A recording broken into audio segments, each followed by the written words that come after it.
Por cuarta vez, Agustín, Juan Carlos y Fernando retroceden en el tiempo para mostrar el Teruel que fue.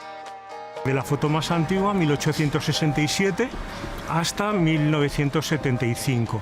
Muchísimos cambios sociales, políticos, arquitectónicos, un cambio constante. Vemos a los turolenses avanzar en más de 500 fotos. Muestran cómo se promocionaba el jamón, el deporte o se comenzaban a construir casas.